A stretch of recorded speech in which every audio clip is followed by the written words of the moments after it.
Previous जो अपनी class हुई कल, उसके अंदर अपन ने डिस्कशन किया कि भाई शेयर फोरफीचर किया जाएगा, क्या रीजन होगा। तो फोरफीचर का मतलब मैंने बताया कि जब शेयर होल्डर टाइमली किसी कॉल का पैसा पेमेंट नहीं कर पाएगा, ठीक है, टाइमली किसी चीज जो कंपनी ने डिमांड की है उसका अमाउंट पेमेंट नहीं कर पाएगा, तो कंपनी के पास ये राइट्स है कि कंपनी उसके शेयर फिर से वापस ले सकती है।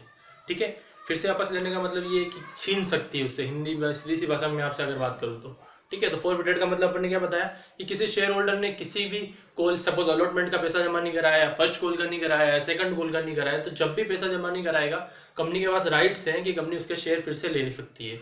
तो कल अपन ने फोरफीचर करना सीखा था, तो अपन ने एक चीज डिस्कस की थी उसमें, वो सबसे मेन बात ये थी कि आपने जितने भी क्वेश्चंस पहले किए उसमें जब भी शेयर इशू हुआ है तो शेयर कैपिटल क्रेडिट होती है, पर यहाँ पर आपने देखा कि जब भी शेयर फोरफिट करने जाएंगे तो वापस कैपिटल क्या हो जाएगी, डेबिट हो जाएगी। अब आपके सामने क्वेश्चन ये है कि कौन सी वैल्यू से डेबिट होगी। तो मैंने आपको बताया था बेटा कल cold up value. Cold up value का मतलब क्या बताया था कि जितना पैसा आप मांग चुके हो वहां तक वो कोल्ड अप वैल्यू होती है। तो उस कोल्ड अप वैल्यू से आपको कैपिटल के सामने अमाउंट लिख देना है। फिर उसके बाद सेकंड थिंग आपको ये देखना है कि किस बात का पैसा नहीं आया उसको क्रेडिट कर लेना है। तो सपोज अगर अलॉटमेंट का नहीं आया तो to share allotment, first call का नहीं आया तो share first call, second call का नहीं आया तो टू शेयर सेकंड कॉल, और जो पैसा आ गया है उसको अपन खा जाएंगे। खाने का मतलब जब्त कर लेंगे, तो उसको अपन बोलेंगे शेयर फोरफिटेड। शेयर फोरफिटेड हमेशा क्या आएगा अकाउंट में, एंट्री में बैलेंसिंग फिगर आएगा। ठीक है बेटा, कि जितना भी पैसा आप जब्त कर रहे हो बैलेंसिंग फिगर उसके अंदर ऑटोमेटिकली अमाउंट जनरेट हो जाएगा। फिर उसके बाद मैंने ये बोला था बेटा, ये तो पार वैल्यू की कंडीशन थी।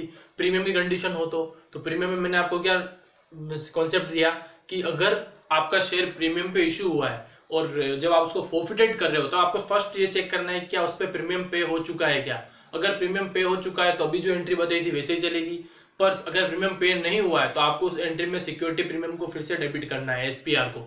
बाकी सारे रूल्स वही रहेंगे, जिस बात का पैसा नहीं आया उसको क्रेडिट करो और जो पैसा आ गया उसको फोरफिटेड में डाल दो। तो ये चीज अपन कल डिस्कस कर चुके थे काफी अच्छे से आपको।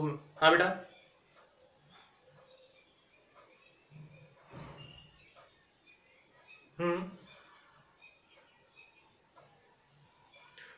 कैपिटल तो ऑलवेज कोल्ड अप वैल्यू ही रहेगी, नहीं लेंगे कोल्ड अप वैल्यू। कैपिटल के सामने जब भी आप वैल्यू की बात करोगे तो आप प्रीमियम का अमाउंट नहीं लोगे वहां पे सीधा कॉन्सेप्ट आपका यही रहेगा कि आपको क्या करना है कि कोल्ड अप वैल्यू चेक करनी है। प्रीमियम अलग चलता है, जैसे मैंने कल आपको बताया था कि बेटा एक तरफ कैपिटल की वैल्यू चलती है प्लस करके अपन प्रीमियम लिखते हैं, तो प्रीमियम अलग से चल रहा है, तो प्रीमियम को अपन को ऐड नहीं करना है कैपिटल के वाले टाइम पे। हाँ, पर जब आप वापस जैसे अलॉटमेंट का पैसा नहीं आया तो टू अलॉटमेंट जहां लिखोगे ना वहां दोनों को प्लस करके लिखना है। जैसे 3 रुपए कैपिटल का था, 2 प्रीमियम का था, तो 5 रुपए पूरे लेने हैं। पर कैपिटल के सामने कोल्ड अप वैल्यू मतलब कैपिटल की जो कोल्ड अप वैल्यू है, प्रीमियम को छोड़ के जो वैल्यू चलेगी वो आई। क्लियर है?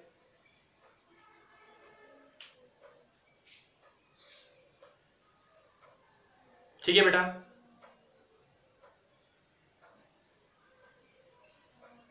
चलो अब आज बात करेंगे अपन री इशू की। सीधा सा कॉन्सेप्ट है बेटा, री इशू वर्ड से पता चल रहा है कि जो शेयर आपने फोरफिट किए थे वो शेयर फिर से आप मार्केट में किसी थर्ड पार्टी को जब इशू करते हो तो वो कंडीशन कहलाती है री इशू। मतलब ये कि सपोज एग्जांपल अपन समझते हैं कि जो शेयर आपने, सपोज एक्स कोई शेयर होल्डर है, उसने टाइमली पेमेंट नहीं किया, आपने उसके 100 शेयर फॉरफिट कर लिए और वही 100 शेयर आप किसी थर्ड पार्टी को। हेलो, आवाज क्लियर नहीं है क्या बेटा मेरी? हाँ, तो बेटा मैं ये बात कर रहा हूँ आपके सामने कि रीइश्यू की जब अपन बात कर रहे हैं तो रीइश्यू का मतलब अपन ने क्या बोला कि जैसे सपोज एक्स कोई शेयर होल्डर है, उस एक्स के अपन ने 100 शेयर को क्या कर लिया है, फोरफिट कर लिया है। तो उस 100 शेयर को फोरफिट करने के बाद अपन फिर से किसी तीसरे पर्सन को, वाई को या जेड को, किसी को भी अपन इशू कर रहे हैं। तो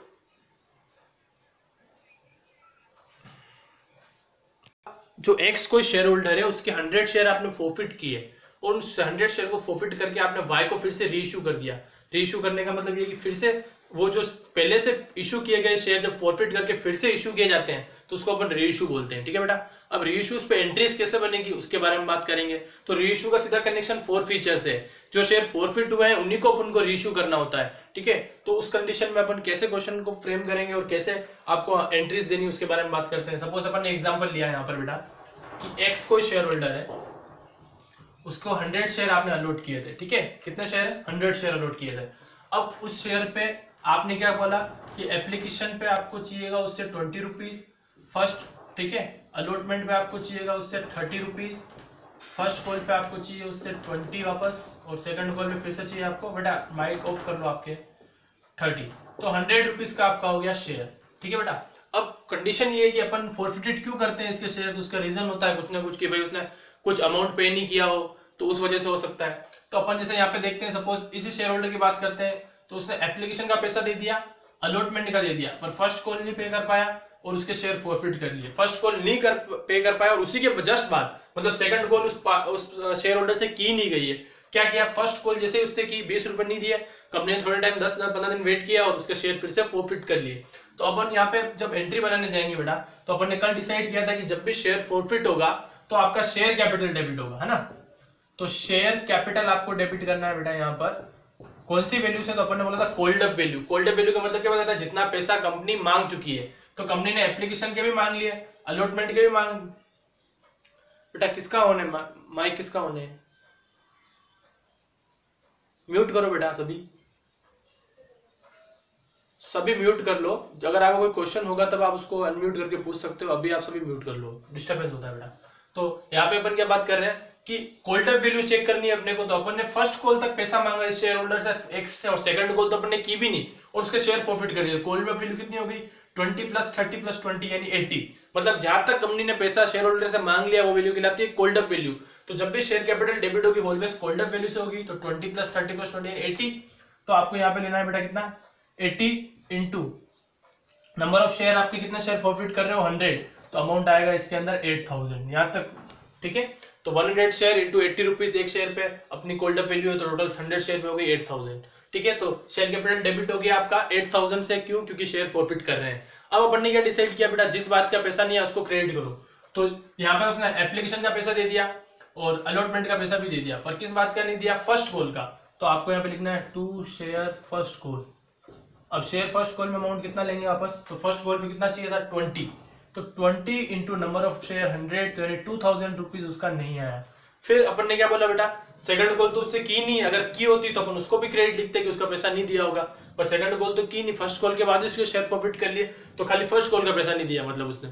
फिर उसके बाद आपको क्या करना है, जो पैसा आ गया उसको अपन क्या करेंगे, फॉरफिट कर लेंगे। तो उसको बोलेंगे टू शेयर फॉरफिटेड। अमाउंट हमेशा इसमें बैलेंसिंग फिगर ही होगा बेटा, तो 8 - 2 = 6। इस एंट्री में परेशानी किसी को तो बोलो फटाफट। कल वाला टॉपिक है पूरा ये, इसमें कोई नई बात नहीं, सीधा सा कॉन्सेप्ट है कैपिटल। हाँ बेटा,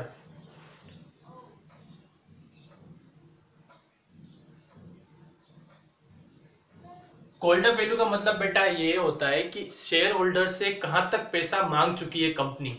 तो अपन ने एप्लीकेशन का पैसा भी मांगा, अलॉटमेंट का भी मांगा, फर्स्ट कॉल का भी मांगा। फर्स्ट कॉल का पैसा नहीं दिया, फॉरफिट कर लिया। सेकंड कॉल मांगी नहीं, यानी फर्स्ट कॉल तक पैसा अपन मांग चुके हैं उससे, तो अपने को फर्स्ट तक कॉल की टोटल ले लेनी है 20 + 30 + 20, ठीक है। तो कितना हो गया 50 + 20 70। तो अपन ने यहाँ पे 80 कर दिया इसको, तो इसको 70 कर देते हैं वापस, ठीक है। यहाँ पे थोड़ी सी गड़बड़ हुई है अपन से, नंबर ऑफ जो अपन टोटल लगाने में थोड़ा सा चूक गए थे, तो वो उसको अपन क्या कर सकते हैं बेटा 70, तो यहाँ पे 7000 हो जाएगा, और 7000 यहाँ पे हो जाएगा, तो यहाँ पे 5 हो जाएगा, ठीक है बेटा। म्यूट कर लो माइक। तो ये 5000 आ जाएगा आपका शेयर फॉरफिटेड में। Share capital to share first call to share forfeited, क्या कॉल्ड अप वैल्यू आपकी 20 + 30 + 20, तो हो गई वो 70। तो 70 रुपीज आपको ले लेना है, ठीक है बेटा। तो यहाँ तक ये कंसेप्ट आपका हो गया पूरा क्लियर। अब नई चीज जो अपने को आज सीखनी है वो है री इशू। री इशू कैसे किया जाए, तो ये फॉरफिटेड शेयर है, इसको सपोज अपन मान लेते हैं इन 100 शेयर्स को फिर से Y को री इशू किया गया, ठीक है बेटा। री इशू कर रहे हैं अपन किसको, Y को 100 शेयर। किस वैल्यू पे कर रहे हैं तो वो अपने को देखना पड़ेगा यहाँ पे थोड़ा सा। तो अपन किस वैल्यू पे करेंगे, तो यहाँ पे अपने को वैल्यू क्वेश्चन बताएगा कि कौन सी कितने अमाउंट पे उसको फिर से री इशू किया जा रहा है, किस वैल्यू पे।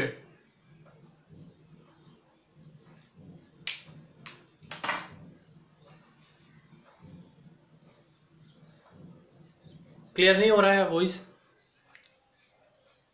हाँ वेट।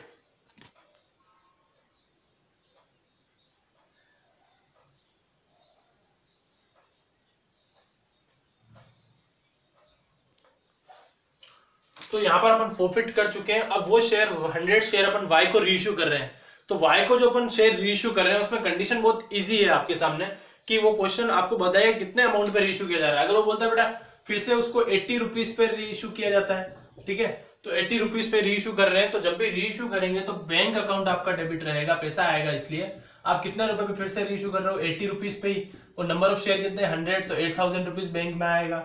फिर 2 शेयर कैपिटल, तो इसके सामने भी अपने को क्वेश्चन जब तक फुल्ली पेड अप अगर नहीं बोल रहा है तो कोल्ड अप वैल्यू ही लेनी है। तो शेयर कैपिटल के सामने कोल्ड अप वैल्यू 100 शेयर पे 70 थी, तो 7000 हो गया, तो 1000 रुपीज जो एक्स्ट्रा आप ले रहे हो वो आपके लिए क्या हो जाएगा, यहाँ पे एसपीआर हो जाएगा, 2 SPR, सिक्योरिटी प्रीमियम रिजर्व, ठीक है। 1000 रुपीज जो आप एक्स्ट्रा चार्ज कर रहे हो वो किस बात का है, सिक्योरिटी प्रीमियम रिजर्व का है, ठीक है बेटा। तो यहाँ पे वो चीज हो जाएगी। फिर उसके बाद आपको क्या करना है कि जो अमाउंट आ गया है उसको अपन ट्रांसफर करेंगे कैपिटल रिजर्व में। तो ये एंट्री इस तरीके से की जाती है बेटा कि अपन ने टोटल 5000 रुपीज फॉरफिट किया था, यहाँ पे कुछ भी अमाउंट यूज नहीं हुआ, तो पूरा 5000 आपका कहाँ ट्रांसफर हो जाएगा, कैपिटल के अंदर। तो शेयर आपकी जो फॉरफिटेड है वापस डेबिट हो जाएगा बेटा यहाँ पर। तो share forfeited account debit to capital reserve, पूरा का पूरा अमाउंट आपको ट्रांसफर करना पड़ेगा। क्यों करना पड़ेगा, उसका रीजन है कि आपने यहाँ पे कुछ भी अमाउंट यूज नहीं किया, तो पूरा 5000 का फायदा आपको हो गया, वो कहाँ चला जाएगा, कैपिटल रिजर्व में। अब इसमें चेंजेस इस तरीके से हो सकता है बेटा कि सपोज मैं यहाँ पे ये बोलूं कि 80 रुपए पे इसको रीइश्यू नहीं करके मैं इसको मानता हूं कि सपोज 50 पे ही रीइश्यू किया गया हो। कितने पे इश्यू किया गया हो बेटा, रीइश्यू 50 पे, तो बैंक अकाउंट में आप एंट्री कितने से करोगे, 50 × 100 यानी 5000। अब कोल्ड अप वैल्यू जो अगर आप देखोगे तो आपका कोल्ड अप वैल्यू तो 70 है, तो 70 × 100 आप करोगे तो वो 7000 होगा। तो इस बार डिफरेंस जो आ रहा है बेटा वो ऊपर की तरफ आ रहा है। ऊपर की तरफ आने का मतलब आप कम में इश्यू कर रहे हो, तो पैसा आप यहाँ से यूज करोगे फॉरफिटेड से, तो कितना भी कम पड़े हमेशा बैलेंसिंग फिगर रहेगा। तो शेयर फॉरफिटेड वापस यहाँ पे क्या हो जाएगा बेटा, डेबिट हो जाएगा। बैलेंसिंग फिगर यानी बैलेंसिंग फिगर कितना है, 2000 रुपया कम पड़ रहा है, तो 2000 रुपया आपने क्या किया, इस फॉरफिचर से निकाल के यहाँ पे एडजस्ट कर लिया।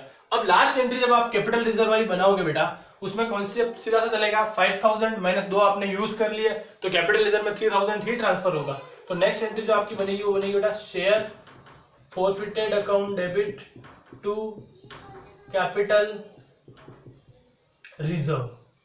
तो ये कंडीशंस होती है बेटा आपकी, जिसके बेसिस पे आप क्या कर सकते हो, एंट्रीज कर सकते हो। तो अमाउंट आ गया आपका, जैसे सपोज यहाँ पे 5 - 2, तो 5 में से आपने 2000 यूज किया, तो रिमेनिंग 3000 कैपिटल रिजर्व में ट्रांसफर कर दिया जाएगा।